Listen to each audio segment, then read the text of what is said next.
Hallelujah. सभी को जय मसीह की, जय मसीह की, सबको जय मसीह की। परमेश्वर का धन्यवाद हो। आज हम आपके बीच में एस्तर की कहानी लेके लाए हैं जो आपको मिलेगा पुराने नियम में एस्तर की कहानी, जो इसमें लिखा हुआ है कि एस्तर ने क्या किया। एस्तर जो लिखा है, राजा अस्सरिया और राज्य छरिया नामक राजा एक दिनों में ये बातें हुई। वह वहीं श्रेयस और वह 147 प्रांतों पर अर्थात हिंदुस्तान से लेकर कूश देश तक राज करता था। जो राजा था उसका नाम था क्षयर्ष नामक राजा था। और वो 147 वर्ष तक वो प्रांतों का राजा था। उन्हीं दिनों में जब श्रेयस राजा अपनी इस राजगद्दी पर विराजमान था, सूसन नामक राजगढ़ में थी। उसका सूसन नाम इसका जिला था। सूसन में वो राज करता था। वहाँ का वो राजा श्रेय था। और उसकी ये कहानी है कि उसने अपने राज्य के तीसरे वर्ष में अपने सब हाकिमों और कर्मचारियों को भोज दिया। उसने क्या किया? भोज दिया, सभी को खाने पर बुलाया।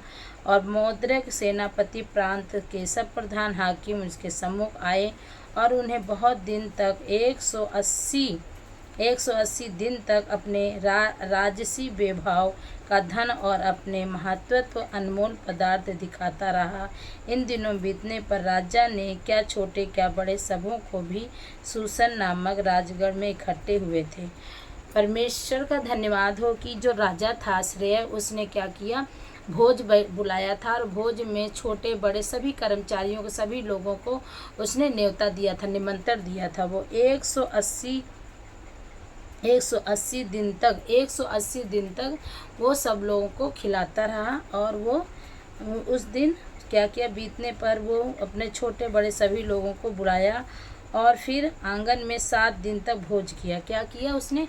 7 दिन तक उसने सबको खिलाया पिलाया, भोज किया। वहाँ वो पर्दे श्वेत और नीले सूत के थे और वो सन बेजनी रंग के डोरियाँ थी, चांदी के छल्ले थे। मतलब जो राजा के पर्दे थे वो चांदी के और लाल रंग के थे। उसमें क्या, उसकी जो रानी थी उसने अपने रानी को बुलाया और कहा कि पीना तो नियम के अनुसार होता था, किसी के विवश में करके नहीं पिलाया जाता था। वहाँ पे क्या होता था? दाख मधु भी पिलाया जाता था वहाँ पे। और ज़बरदस्ती नहीं था कि जो पीना चाहे वो पी सकता था। फिर उसके बाद में क्या हुआ? और वो उसने भंडारियों को आज्ञा दी कि जो अतिथि जैसा चाहे वैसा उनके साथ उन्हें स्त्रियों को भी भोज दिए। मतलब उसने कहा कि अपने भंडारियों से कहा कि जाओ सबको निमंत्रण दो और वो सभी लोग आए। 7 दिन तक उन्हें खाना पीना सब कुछ मिलेगा, चाहे बच्चे हों बूढ़े जवान, सभी को खाना दिया जाएगा और सभी खाएंगे, अच्छे से सभी रहेंगे। तो जो 7वें दिन तक भोज चलता रहा। उसके बाद क्या हुआ कि वो जो रानी थी उसकी हमीना विराजमान अवमाना विजयतेंद्र की वर्षन नामक 7 होजों की शेष राजा के समूह सेवा टहल किया करती थी, आज्ञा दी। रानी बसती राजा ने अपनी रानी को अपने राजा के लोगों के पंडितों के सामने बुलाया कि यहाँ पे आए और इनका क्या करें? इन लोगों को राजमुकुट पहनाए। राजमुकुट धारण किया हुआ राजा सम्मुख ले आओ, जिससे देश देश के लोगों और हाकिमों पर उसकी सुंदरता प्रकट हो जाए। अपने रानी को बुलाया कि इसको कह दो कि मुकुट राजा पहनाएगा और वो सारे लोग उसे देखेंगे कि रानी हाँ सी है, खूब सुंदर है। खोजों के द्वारा राजा की यह आज्ञा पाकर वह रानी बसती ने अपने इनकार किया। रानी ने क्या किया? उसकी आज्ञा को इनकार कर दिया। जब रानी बस्ती ने अपने पति की आज्ञा को इनकार कर दिया तो सेवक लोगों ने कहा कि महाराज उन्होंने आने से मना कर दिया है। तो सभी लोग कहने लगे कि ये देखो आपकी पत्नी है, आप पति धर्म नहीं किया, सभी के सामने आपकी बेइज्जती कर दी और आपके सामने नहीं आई। तो क्या हुआ कि उन्होंने कहा कि ऐसा करो आप। तो राजा ने कहा क्या करूं? तो वो पंडितों से अपने सेवक लोगों से सबसे सलाह लेता था।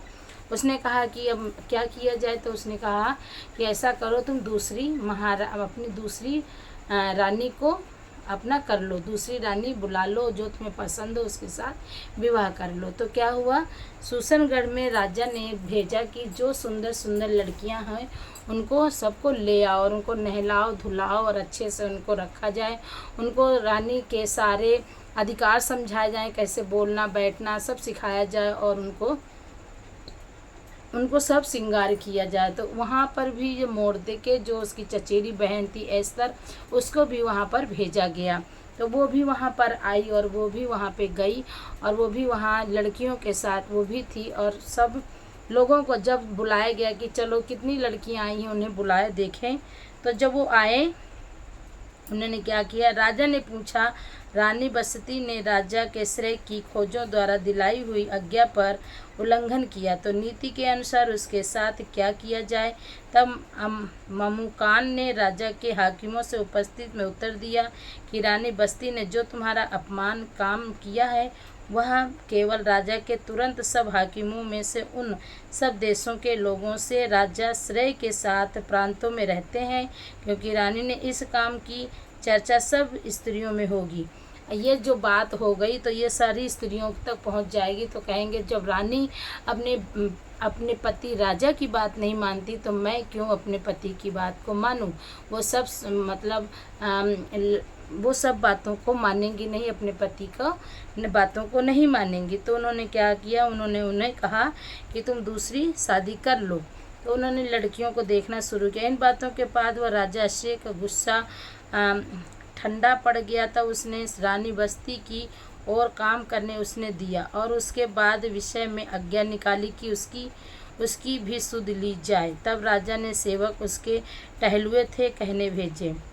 एस्तर ये जो पटरानी बनना चाहती थी उसको बुलाया, एस्तर को बुलाया और एस्तर को बुलाने के बाद में देखा कि सब लड़कियों में से सबसे ज़्यादा एस्तर ही उसको पसंद आई। तो उसने कहा अपने हाथों से उसको एस्तर को मुकुट पहना दिया, राज मुकुट उसे पहना दिया, उसे अपनी पटरानी बना ली। इसके बाद जब वो पटरानी बन गई तो फिर वो 6 महीने बाद उसका जब नंबर आया कि राजा ने उन्हें बुलाया कि अपना राजा के पास जाना है, तो वो क्या करने लगी, वो वहाँ पे गई। वो क्या हुआ, सूसनगढ़ में मोद्रक नामक एक यहूदी रहता था जो कीस नाम के एक बिन्यामीन का परपोता, सिम्मी का पोता और अय्यर का पुत्र था।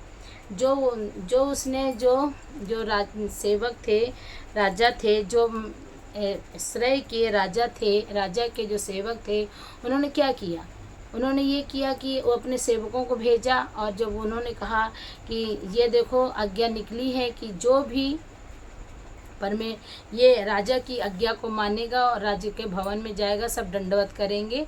तो उसने क्या किया, यहूदी लोग जो होते हैं सिर्फ परमेश्वर को छोड़ कहीं भी किसी के सामने झुकना पसंद नहीं करते। तो मोर्दे क्या था, यहूदी था। तो जब वो गया, हामान गया सबके पास में निमंत्रण देने के लिए, तो उसने उसको दंडवत नहीं किया, प्रणाम नहीं किया और गुस्सा हो गया। उसको पता लगाया कि इसने क्यों नहीं किया, तो पता लगा कि ये यहूदी है। तो उसने क्या किया, राजा से ये बात बताती कि राजा आपकी बातों का आज्ञा नहीं मानना है, वो एक व्यक्ति है जो यहूदी। तो उसने क्या कहा, ठीक है इनके विषय में न्याय किया जाए। तो उसने अपनी अंगूठी उतार के राजा ने दे दी उसको, हामान को, कि कहा कि जो तू चाहे वो कर इसके साथ। तो उसने क्या किया, उसमें लिखा कि जितने भी यहूदी थे वो सब क्या किए जाएं, मार डाले जाएं, चाहे लड़का हो चाहे बच्चा हो चाहे पुरिखा हो चाहे स्त्रियां हो, सब मार डाली जाएं। तो मोद्रक को जब ये खबर सुनाई, मोद्रक के सामने ये खबर सुनी, तो उसने क्या किया, अपने कपड़ों को उतारा, फाड़ के फेंक दिया और जाके वो अपने जो चचेरी बहन जो वहाँ पे रानी के लिए नियुक्त हो गई थी, उसको वहाँ पे राजा के लिए वो नियुक्त हो गए थे। राजा ने उसे पसंद कर लिया था। उसी राजा के घर महल के सामने उसने अपने कपड़े फाड़ के बैठा हुआ था, चद्दर ओढ़ के, टाट ओढ़ के। तो मोद्रक को लोगों ने कहा कि देखो तुम्हारा यहाँ पे ये भाई बैठा हुआ है। तो उन्होंने कहा क्यों बैठा हुआ है, तो अपने सेवक लोगों को भेजती है कि जाओ पता करो। तो वो जब जाता है, सेवक पूछते हैं क्या बात है, तो वो बताता है कि ऐसी सी बात है कि उसने, हामान ने ये कहा कि जो भी उसे दंडवत नहीं करेंगे और वो सब जितने यहूदी हैं, चाहे बच्चे हों बूढ़े स्त्री, सबको मरवा डालेगा। तो कहेंगी अच्छा, कहीं अब क्या किया जाए। तो उसने पहले तो अपने भाई के लिए कपड़े भेजे कि पटाट पहने, शायद इसके पास कपड़े नहीं होंगे। तो उसने क्या किए, कपड़े भेजे। तो उसको जब उसने देखा कि कपड़ों को उसने वापस कर दिया और सारी बात बताई, फिर उसने कहा अच्छा। फिर उसने कहा कि देखो, तुमको रानी इसीलिए परमेश्वर ने तुमको यहाँ पे नियुक्त किया कि अपने यहूदियों गोत्रों को, यहूदियों लोगों को तू बचा सके। तो उसने कहा कि मैं क्या करूं। तो उसने कहा कि ऐसा करो कि हम सब बूढ़े बच्चे जवान स्त्रियां सब 3 दिन और 3 रात बिना खाए पिए निर्जरा निराहार व्रत रहेंगे। तो वो भी, एस्तर भी कहती ठीक है, मैं भी रहूँगी अपनी सहेलियों के साथ, अपनी दासियों को भी मैं कह दूँगी, वो सब रखेंगी। तो फिर जब वो उपवास रखती है, उसका जब तीसरा दिन उपवास का होता है तो राजा उसे बुलाता है। राजा कहता है कि हम उसे 30 दिन के बाद उसे राजा के पास भेजा जाता है। तो जब वो जाती है, उसका तीसरा उपवास था और वो जाती है, तो राजा कहता है कि तुझे क्या चाहिए, मैं तुझे पूरा ये राजपाट और अपना धन संपत्ति मैं सब कुछ तुझे दे दूंगा, तुझे क्या चाहिए बता, तुझे क्या चाहिए। तो उसने कहा मुझे कुछ भी नहीं चाहिए, अगर तू मुझे पसंद करता है तो मुझे क्या कर, मेरे जो जितने मेरे गोत्र के लोग हैं उन सबको क्या कहा, उसने क्या कहा कि मैं बस ये चाहती हूँ कि जो हमान है, जो आपका दोस्त, जो आपका सेवक है, हमान को निमंत्रण में बुलाया जाए। कहीं ठीक है। तो वो 3 दिन और 3 दिन डे नाइट उपवास करती है, जिसका मतलब ये होता है कि हम जब अगर कोई चीज़ को चाहते हैं तो उस चीज़ को हमको पाने के लिए परमेश्वर के सम्मुख दीन और नम्र होकर जाएं, प्रभु के वचनों को पढ़ें और प्रभु की आज्ञाओं को मान के निष्ठा से और दीन और नम्र होकर प्रभु के हजूरी में जाएं। तब इसके बाद में क्या होगा, परमेश्वर के पास जाएंगे उपवास के साथ, तो परमेश्वर हमारी सारी प्रार्थनाओं को सुनेगा, जो भी हम चाहते हैं। जैसे रानी की प्रार्थना को सुनी गई, क्योंकि वो 3 दिन डे नाइट उपवास थी बिना खाए पिए। तो प्रभु ने और राजा के मन को बदल दिया, और पूरी तरह से राजा के मन को बदल दिया और उसकी सारी बात को सुना। और फिर इसके बाद में ये उपवास का फल मिला उसे। फिर इसके बाद में मुद्रक को बुलाया गया और उसने उसे आज्ञा भी दी। आगे मैं आपको फिर कहानी आगे बताऊंगी कि आगे कैसे क्या हामान के साथ क्या हुआ और मुद्रक के साथ क्या हुआ।